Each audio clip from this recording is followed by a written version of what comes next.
Hello प्यारे मित्रों, नमस्कार। आपका स्वागत है।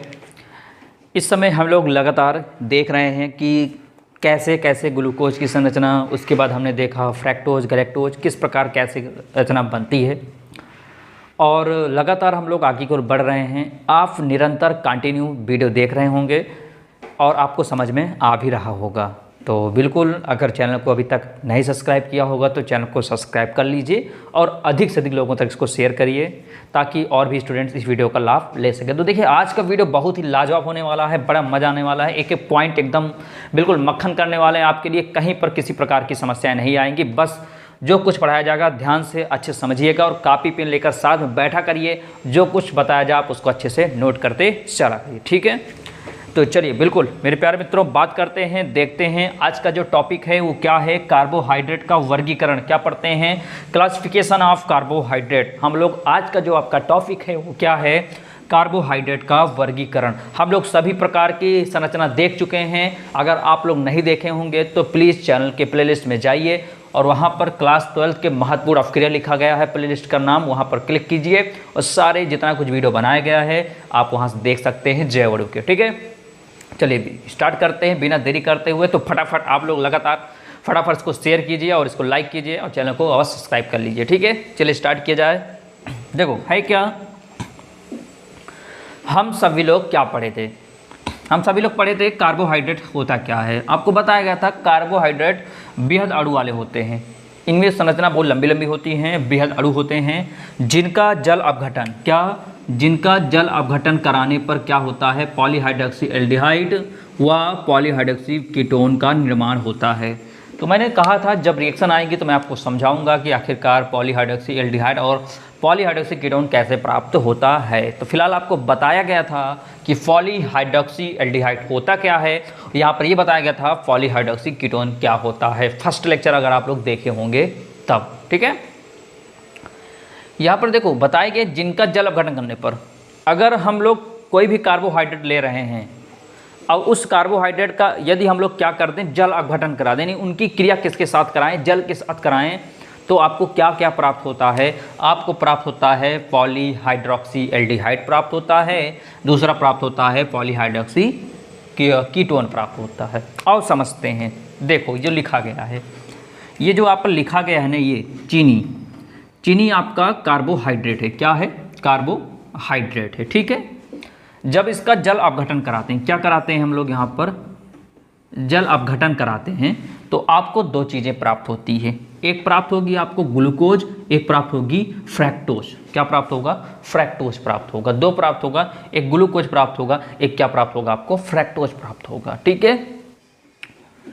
इसको बोला जाता है पॉलीहाइड्रोक्सी एल्डिहाइड। वो क्या होता है? Polyhydroxy ketone. बात समझ में आया? यहाँ पर दो चीज़ें, कोई दिक्कत नहीं आई होगी, ठीक है तो दोनों ही कार्बोहाइड्रेट है, ठीक है। तो जब जल इंघटन कराओगे, जल अपघटन, तो ये दो भाग में ब्रेक हो जाता है, ठीक है। लिखा क्या है? जिनका जल अपघटन करने पर या तो वो पॉलीहाइड्रोक्सी एल्डिहाइड हुआ, क्या है यहाँ पर? पॉलीहाइड्रोक्सी कीटोन का निर्माण होता है, ठीक है। तो ये क्या है? चीनी। देखो मैंने लिखा चीनी का फार्मूला। चीनी क्या होता है? शुगर होता है। फार्मूला क्या होता है? C12H22O11। ये क्या है? आपका कार्बोहाइड्रेट है। जब इसका जल अपघटन कराया गया, यानी जल के साथ क्या कराया गया? रिएक्शन कराई गई, अपक्रिया कराई गई, तो होता क्या है ना, जब जल के साथ इसकी रिएक्शन कराते हैं, जल भी क्या होता है इनमें, क्या होता है, इनको क्या करता है, ये कार्बोहाइड्रेट क्या करता है? जल को अपनी ओर खींच लेता है, यानी इनमें मिल जाता है। तो ये दो भाग में ब्रेक हो जाते हैं। देखो ये आपको दिख रहा होगा, ये क्या हुआ? दो भागों में ब्रेक हो गया। एक C6H12O6, जिसको हम लोग यहाँ पर क्या नाम दिए हैं? ग्लूकोज बोला गया है। और एक क्या होता है? C6H12O6, ये भी वही है, नाम क्या है इसका? फ्रैक्टोज। आप देख रहे हो अणु सूत्र तो समान है, लेकिन इनका जो नाम है, इनका क्या है? अलग अलग। इनका नाम ग्लूकोज, इनका नाम फ्रैक्टोज है, ठीक है। ये जो होता है, ये ग्लूकोज, ये कम मीठा होता है। क्या होता है? ये कम मीठा होता है। और ये फ्रैक्टोज होता है, ये अधिक मीठा होता है। क्या होता है? अधिक मीठा होता है। जैसे आप लोग मार्केट में जाते हो, ग्लूकॉन-डी लेते हो, तो ग्लूकॉन-डी अगर जल में घोलते हो तो जिसको पीते हो तो कम मीठा लगता है कि नहीं है? फिर आप उसमें चीनी की मात्रा मिलाते हो जिससे क्या होता है? वो अधिक मीठा हो जाए, ठीक है। तो क्या बात समझ में आया? ये कार्बोहाइड्रेट देखो दो भागों में ब्रेक हो गया। कब ब्रेक हुआ? जब इसका जल अपघटन करा दिए तो क्या प्राप्त हुआ? पॉलीहाइड्रोक्सी एल्डिहाइड व पॉलीहाइड्रोक्सी कीटोन का क्या हो गया? निर्माण हो गया। अब बात समझ में आ गया होगा कि कार्बोहाइड्रेट होता क्या है। कोई दिक्कत नहीं आएगी, कोई परेशानी नहीं आई होगी, ठीक है। क्लियर हो गया? क्या बताया गया, फिर से रिपीट करता हूँ बातों को, ध्यान से सुनिए। बताया गया जब कार्बोहाइड्रेट का जल अग्रहण का जल इसमें मिल जाता है, मिलने के बाद ये दो भागों में ब्रेक हो जाता है। देखो 12 था, यहाँ पर H22 था, O11 था, यहाँ पर H2 था और कितना था, O था। ठीक है, तो यहाँ पर देखो बात समझिएगा अच्छे से। यहाँ पर C12 तो C6 जोड़ो 6 12 हो गया। देखो 22 और 2 24 H है, यहाँ पर देखो 12 24 हो गया। यहाँ पर देखो 11 ऑक्सीजन, एक यहाँ पर ऑक्सीजन 11 1 12, तो 6 कितना हो गया, 12 हो गया। यानी दो भागों में क्या हो गया, ब्रेक हो गया। ठीक है, और इसी घटना को बोला क्या जाता है, इसी घटना को बोला जाता है कार्बोहाइड्रेट बोला जाता है। उम्मीद है समझ में आ गया होगा। प्रॉब्लम आती तो वीडियो को बैक करके एक बार फिर से आप अवश्य देख लीजिए। ठीक है, अब बात आती है कार्बोहाइड्रेट का वर्गीकरण।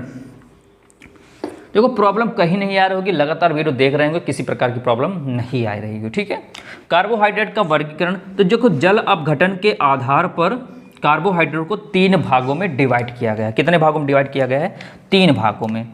पहला क्या, मोनोसैकेराइड्स, मोनोसैकेराइड्स में किसको, कार्बोहाइड्रेट को। दूसरा ओलिगोसैकेराइड्स, तीसरा पॉलीसैकेराइड्स। इसका मतलब क्या हुआ, हम लोग अच्छे से डिटेल में भी समझते हैं, कोई दिक्कत नहीं आई है। पहले समझो, यहाँ पर देखो एक शब्द आया है, ये देखो ये कुछ दिख रहा है, सैकेराइड्स।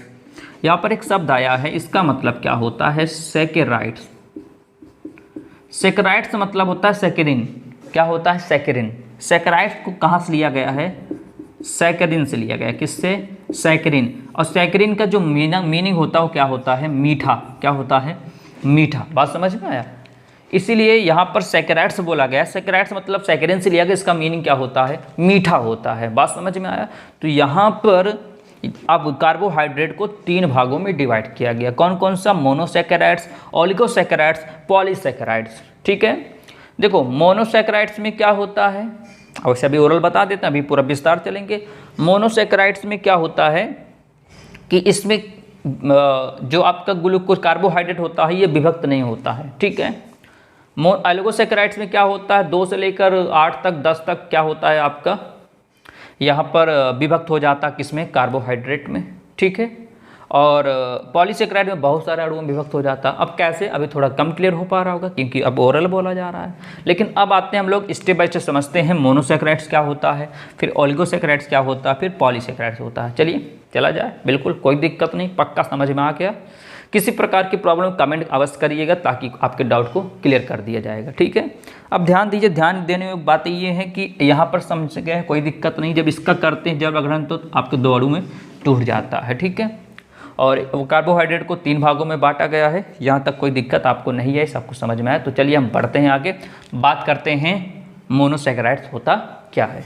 चलते मित्रों बात करते हैं, देखिए क्या है मोनोसैकेराइड्स, क्या है ओलिगोसैकेराइड्स, क्या है पॉलीसैकेराइड। बिल्कुल मज़ा आने वाला, एक एक पॉइंट आपके लिए मक्खन करने वाले हैं, कहीं पर किसी प्रकार से कठिनाई नहीं करनी पड़ेगी। ठीक है, स्टार्ट किया जाए। देखिए जो कुछ लिखा गया है इसको एक बार अच्छे से समझा दिया जा रहा है ताकि जल्दी से जल्दी कवर अप हो जाए आप, और नोट्स लेकर बैठिए, आप उस पर लिखते भी चलिएगा। ठीक है, वीडियो रोक कर। चलिए देखो मोनोसैकेराइड्स क्या होता है, ऐसे कार्बोहाइड्रेट जिनका जल अपघटन कराने पर उससे छोटे कार्बोहाइड्रेट में नहीं बदलते हैं। यानी मोनोसैकेराइड्स ऐसा कार्बोहाइड्रेट होता है जिनका जल अपघटन कराओ ना तो ब्रेक नहीं होते हैं। ब्रेक मतलब कह सकते हैं कि जिनका जल अपघटन पर उससे छोटे और कार्बोहाइड्रेट में विभक्त नहीं हो सकते। जैसे अभी हमने चीनी लिया था, चीनी को जब हमने जल अपघटन कराया था तो उसके 2 टुकड़े हो गए थे।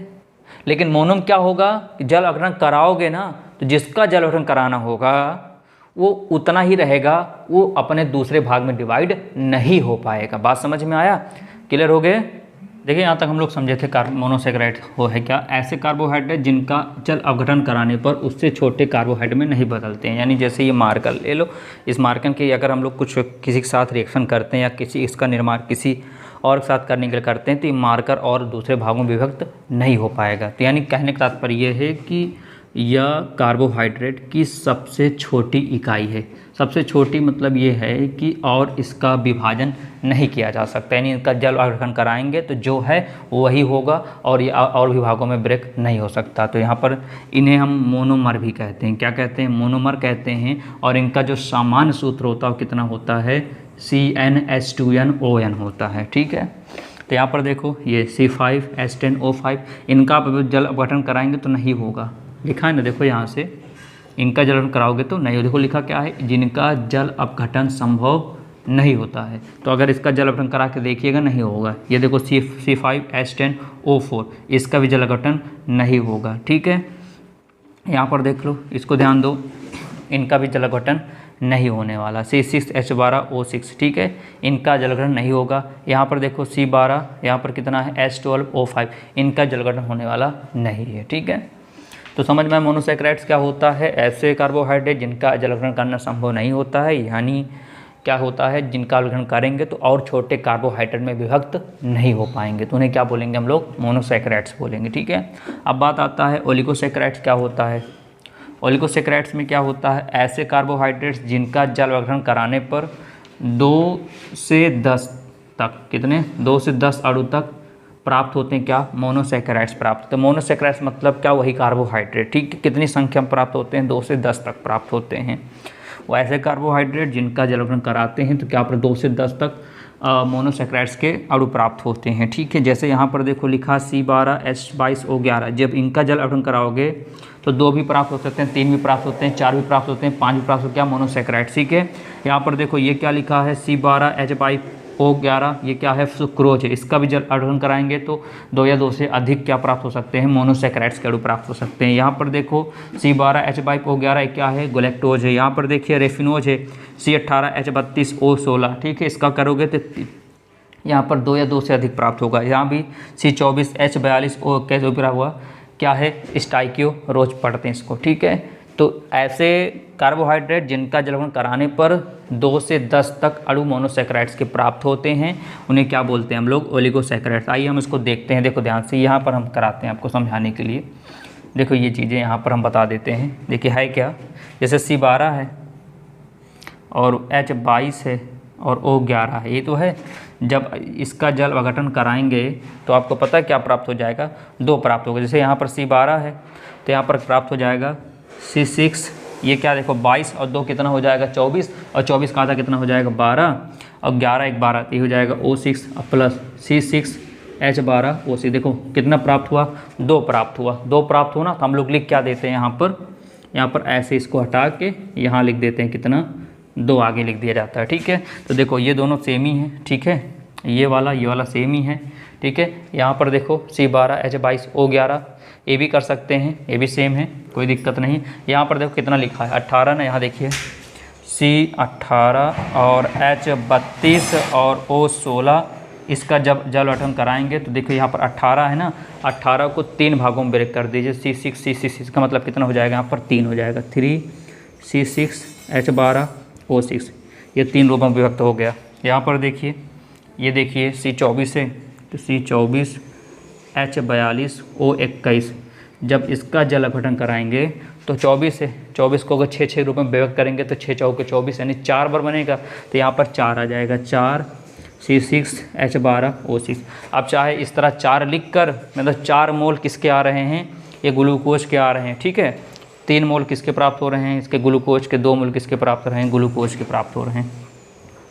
तो चाहे इस तरह लिखिए, चाहे प्लस प्लस प्लस लगा के लिखिए, आपकी इच्छा। बात समझ में आ गया, इसी के लिए तो वही लिखा गया है, ऐसे कार्बोहाइड्रेट जिनका जल अपघटन कराते हो तो 2 या 2 से, आप देखो यहाँ पर 2 प्राप्त हुआ, यहाँ पर 3 प्राप्त हुआ, यहाँ पर 4 प्राप्त हो गया, तो ऐसे बढ़ता जाता है। ठीक है ना, बात समझ में, कहाँ तक होता है, 2 से 10 तक होते हैं, कहाँ तक, 2 से 10 तक होते हैं। बात समझ में आ गया, तो उन्हें क्या बोलते हैं हम लोग, ओलिगोसैकेराइड्स बोलते हैं। ठीक है, अरे यहाँ पर देखो कोई छाए थोड़ी, इनका जल अपघटन कराओगे तो 24, यहाँ पर देखो 24 है, ये 24 का जब डिवाइड करोगे कितने बार में, 6 बार डिवाइड होगा, C6 फिर C6 फिर C6 फिर C6, तो 6 चौक 24, 4 बार हुआ ना। और देखो 42 और 2 कितना होगा 44, और 44 का आधा कर दोगे तो 11 चौको 14, 11 11 11 4 बार आ जाएगा। उसके बाद 21 और 1 22, बात समझ में आया, तो आराम से डिवाइड कर सकते हो, कोई दिक्कत नहीं होगा। क्लियर हो गया, चले आगे, चलिए, तो क्लियर हो गया, कोई प्रॉब्लम नहीं है। अब बात आती है पॉलीसैकेराइड। देखो पॉलीसैकेराइड्स क्या होता है, इसको मिटा दिया जा रहा है। देखो पॉलीसैकेराइड्स क्या होता है, पॉलीसैकेराइड्स ऐसे कार्बोहाइड्रेट जिनका जल अपघटन कराओगे ना तो 10 से अधिक प्राप्त होगा। कितने प्राप्त होगा, 10 से अधिक मोनोसैकेराइड्स के अणु प्राप्त होंगे हैं, उन्हें क्या बोला जाता है, पॉलीसैकेराइड। तो देखो ये हो गया इनका ये समान सूत्र होता है। देखो समान सूत्र क्या लिखा, C5H10O5, यहाँ पर N लिखा। N मतलब यहाँ पर क्या है, 10, 20, 30, 11, 12, 13, 14, 15, 13, कुछ भी रख सकते हो। कहाँ तक रख सकते हो, 100 से लेकर 30,000 तक। कितना, 100 से लेकर 30,000 तक। बात समझ में आया। तो देखो ये लिखा गया, ये आप देख पा रहे होगे, ये होगा n से मल्टीप्लाई कराओगे। यहाँ पर H2 मतलब जल अपघटन। n मतलब मैंने बताया ना, कहाँ से 10 से लेकर कहाँ तक 100 से लेकर कहाँ तक रख सकते हैं हम लोग, 30,000 तक। 100 से लेकर कहाँ तक रख सकते हैं, 30,000 तक, है कि नहीं। तो यहाँ पर भी n है, तो n मतलब कुछ वैल्यू कुछ भी रखी जा सकती है कि नहीं। तो ऐसे कार्बोहाइड्रेट जिनका जल अपघटन कराने पर क्या प्राप्त होता है, 10 से अधिक क्या प्राप्त होता है, मोनोसैकेराइड्स अणु प्राप्त होते हैं। ठीक है, मोनोसैकेराइड मतलब यही कार्बोहाइड्रेट, ये जो लिखा है ये सब प्राप्त होता है। बात समझ में आ गया, कोई दिक्कत नहीं आई होगी, सब कुछ क्लियर हो गया होगा। ठीक, अच्छा 2 बार एक मिनट, गलती यहाँ पर हो गई है, यहाँ 5 और 5 है कि नहीं, तो यहाँ पर 5 दोनों सेम, 2 बार हो गया, सेम हो गया, चलो कोई दिक्कत नहीं। ठीक है, देखो 2 बार क्या 3 बार सेम हो गया। यहाँ पर 5 और ये होगा 5 दूनी 10, यहाँ पर अगर 5 रखते हो ना तो ये, ठीक है ना, तो इसको एक बार रिमूव कर दिया जा रहा है, इतना। चलो तो यहाँ पर देखिए क्लियर समझ में आया। पॉलीसैकेराइड्स क्या होता है, जिनका जल अपघटन कराओगे तो 10 से अधिक मोनोसैकेराइड्स के अणु में प्राप्त होंगे, उन्हें क्या बोला जाता है, पॉलीसैकेराइड्स बोला जाता है। ठीक है, इनका समान सूत्र क्या होता है, C5H10O5, यहाँ पर N लिखा गया। N मतलब जो संख्या होती है, ठीक है, 10, 11, 12, 13, 14, कहाँ तक, 100, 10,000 ऐसे। ठीक है, जिसे स्टार्च, अभी स्टार्च का आप लोग देखे होंगे, पीछे लेक्चर में देखे होंगे, स्टार्च की संरचना बनाने के लिए बहुत सारे यानी बृहद कार्बोहाइड्रेट की आवश्यकता रहती थी। मैं देखे थे लंबी श्रृंखला बनती थी। प्रोटीन भी देखे थे, ग्लाइकोजन और सेलुलोज। ठीक है, इस प्रकार संरचना देखोगे तो इनमें बहुत सारे क्या होगा, मोनोसैकेराइड्स आपको प्राप्त हो जाएंगे। ठीक है, तो उम्मीद करते हैं आपको समझ में आ गया होगा, किसी प्रकार की समस्या नहीं आई होगी। तो ऐसे ही लगातार वीडियो पाने के लिए अगर चैनल से नहीं जुड़े हैं तो चैनल से जुड़ जाइए और लगातार इसको देखते रहिए और अच्छे से इसका प्रैक्टिस करते रहिए। तो नेक्स्ट लेक्चर में बात करेंगे हम लोग